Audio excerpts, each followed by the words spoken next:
What's up, everybody? Welcome to Humanities United Martial Arts Network, joined by my good friend and co-host, Marcus Koval. What's up, Marcus? What's going on, mate? How are you? No, I'm doing good. I'm doing good. You don't say much in the beginning of these podcasts, I've noticed. I'm nervous. You know? Guys, we're joined by Shakira Barrera, who is an actress on a show that I actually just finished. It was funny because the way that this timing worked out, I just finished It's Bruno. I know, you told me. And then the next day, Marcus, you're like, I'm bringing in my friend Shakira from It's Bruno. I'm like, you're kidding me. That's all. You were an evil character in that, but you're so nice in person.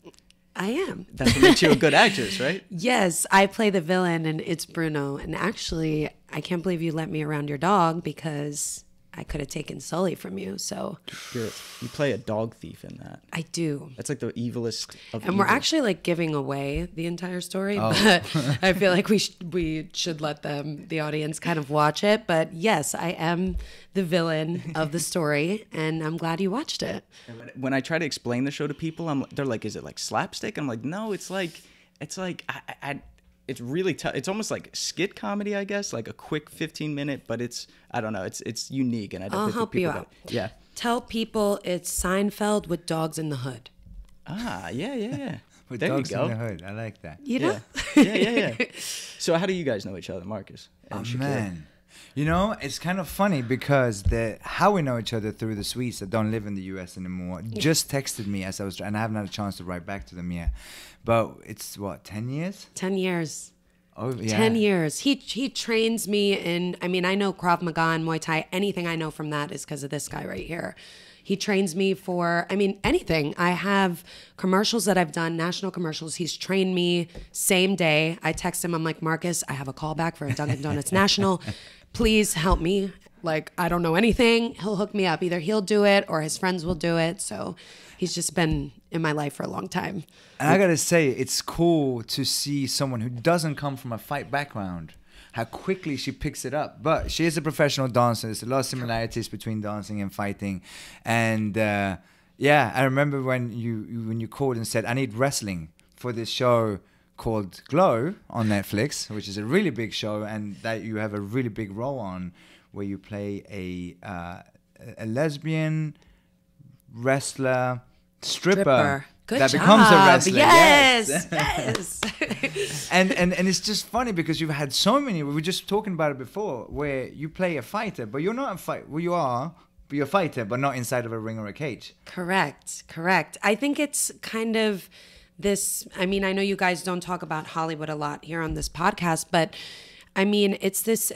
For me right now, the Latina is kind of seen as this really strong, independent, often, gay woman who is, we play the detectives, the cops, the Marines, and those are most of the roles that I've played. It's just a funny thing, like what Hollywood sees you as, but to my advantage, they are the funnest roles because I get to be physical, I get to train with people, and I get to learn things that I don't know, skills that I just wouldn't have known otherwise. Right, so it wasn't intentional. Like you weren't seeking out these kind of roles. They kind of just happened, kind of just fell in your lap. Yeah, we have agencies. I don't know if do you guys have agents, or like how does that work for Fighters? Yeah. Fighters have agents. So how do you get your fights? Like, do your agents?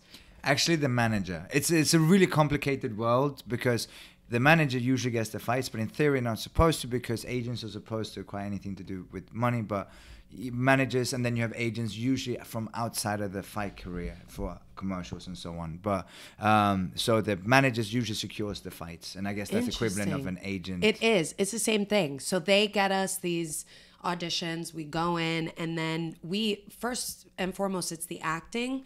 Unless it's like a show. Even Glow, I learned how to wrestle right when I got booked for the show. So I had no wrestling experience. Right. So it's mostly just these agents seek the opportunities, and, we just kind of got to figure it out as an actor. That's how I've done it. And I always seem to just do the most research that I can to do the character justice. So I watched the first 2 episodes last night, knowing that you were coming over, and it's a great show. First of all, did you watch season 1 or season 2? Season 1, and then I'm like, I haven't seen her yet. She's not in it yet. And then Season 2. and then I looked it up and I realized you were in season 2. Yeah. But I feel like there's got to be parallels between you and the main character, because it's her as an actress, and then she goes into this unknowingly. She goes into a wrestling audition for pro wrestling, and not even like the director knows what he's doing. Like they're trying to figure out, they're watching like what's big in wrestling, pro wrestling, Hulk Hogan, and they're trying to like take notes from that and then teach it to like the first women's wrestling thing. So my question to you is, were you nervous, or do you get nervous going into auditions and doing things like this, or knowing that you have to learn a new skill like wrestling? Yes. I mean, first of all, for safety, like one thing I learned from Marcus is like we always have to be safe. So every time in training, every time we go down to the ground, it's like the first thing I think of is please don't get injured. Please do everything right, like technique. Yeah. So there's obvious nerves about that, just like me being safe. Right. What's the craziest thing you've done? What's the craziest thing you've seen done on set? Wow. Well, this is a little tea. Last season, Chavo and Betty Gilpin, who's our lead, they had this huge match, and Chavo was supposed to get on the top rope and do a backflip. So something happened in the communication of it all, and he does a backflip, doesn't make it over Betty. Doesn't make it. Takes Betty down with him, and we just had to cut there. She ended up having a concussion, but came back to work the next day, and we all had to do like a battle royale. So it's all of us wrestling at the same time. Yeah. She had a concussion while doing that. Wow. So that's the craziest thing I've seen. I was like, what? Oh my God. Like that was absolutely nuts. Wow. Oh, wow. Look at that. I thought I was a pig. This is a dog. Oh. Not you. We've got the 27th time. I thought you were kidding. No, world champion. Is that the real Uncle Hanach? Laranja. I'm much big and fine in person than I usually am. Hello, nice Shakira. Yeah, it's a pleasure to meet you too. No wonder you guys are looking out the door. Yeah, look at the smile. Look how you light up as soon as I came in. Hello. Soon you were depressed in here with these guys. It's kind of pale and more shorter. And then you see...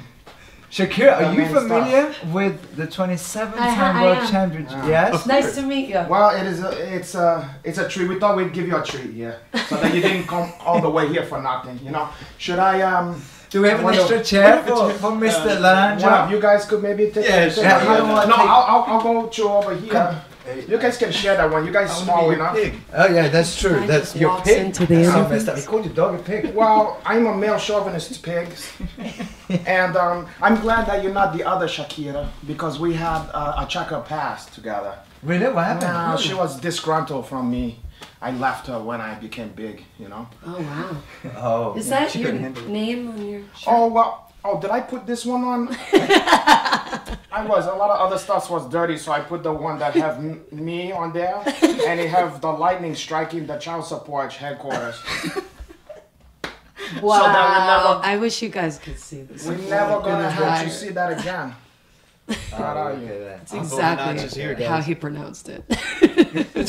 Child support. You know, ooh, it's It's warm in there. It was nice and cold before you came in. It's you bring the heat. Oof. I feel like I'm being interrogated by a Puerto Rican angel. A Puerto Rican. Dominican? Cuban? Mexican? You won't guess. We'll be here all day. Okay, wait. Ricardo Mayorga. Go through your Latin countries. No, it's like, he's like Belize or some shit. Where? No, Mayorga. He's from a dangerous area. Yes. We talked about that today. Warmer, getting warmer. Yeah. Oh, I can't remember. I'll give you a Honduras. No. Close. I knew this. Do you know geography well? Not the best, but I can imagine people getting macheted to death. Farther. Central America. Oh. It starts with an N. We call it African American, African American Aragua now. We don't call it that anymore. Good job. Okay. Hi. So, okay, so are you familiar with Shakira? I Have you am. seen the show Glow? I have seen the show Glow. Okay, Oh. I'm gonna admit this though. I binged the out of that show. Oh, amazing. I'm gonna just take liberties to curse on here. You can bleep out that one. Please.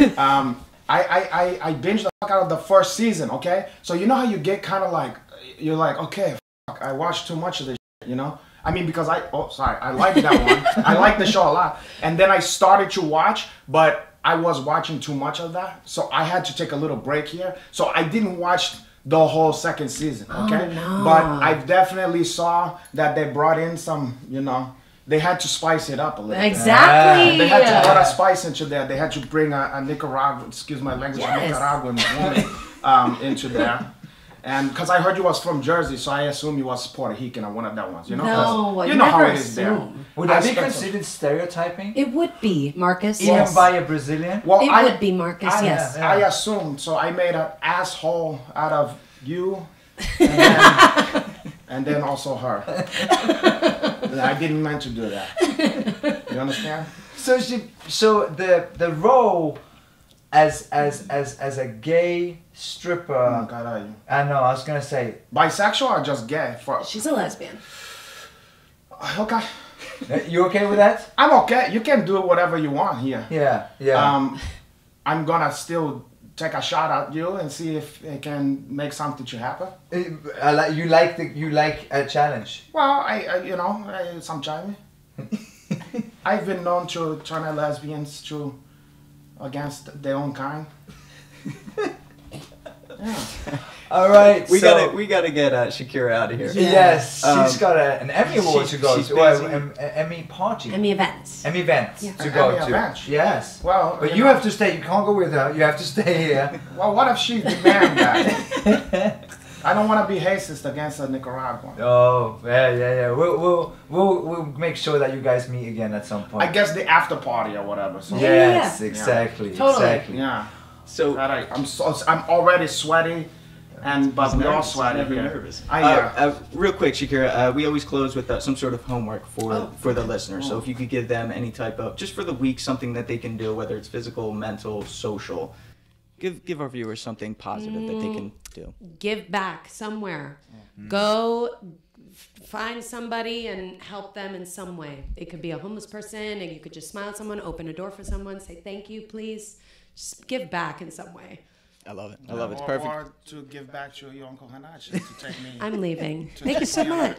Thank you for coming on, Shakira. Thank you, Shakira. All right. Basically, that Oprah had told her this, that So Oprah told J-Lo that. Yeah, Who that- told you that? So this is an Yes. advice from Oprah. technically, yes.